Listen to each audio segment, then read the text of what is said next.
হাই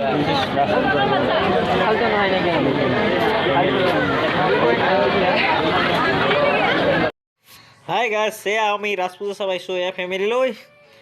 bus আৰু theatre চালোঁ যিহেতু এতিয়া অলপমান ৰাজ পূজা চাব আহিছোঁ। এয়া চাওক মানুহ চাৰিওফালে কেনেকুৱা মানুহ।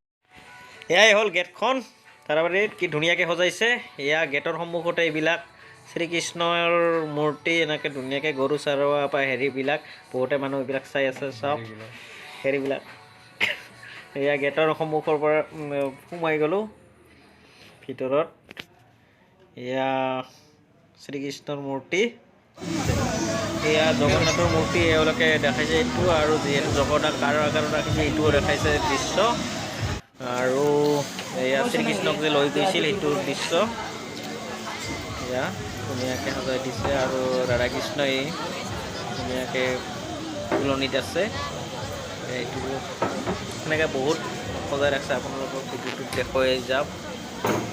এইটো শ্ৰীকৃষ্ণ আৰু কোনোবা আছে এইটো মই ভালকৈ নাজানো, কোনোবাই জানে। এয়া ইফালে পুতলা ৰাক্ষসনে, আৰু এইটো শ্ৰীকৃষ্ণই যে সাগৰৰ পৰা হেৰি কৰি সাপৰ হেৰি সাপৰ আৰু এইটো বগলীৰ হেৰিত, আৰু শ্ৰীকৃষ্ণৰ এইটো আৰু এইটো হ'ল মূৰ্তিৰ মানুহ ইমান নাই।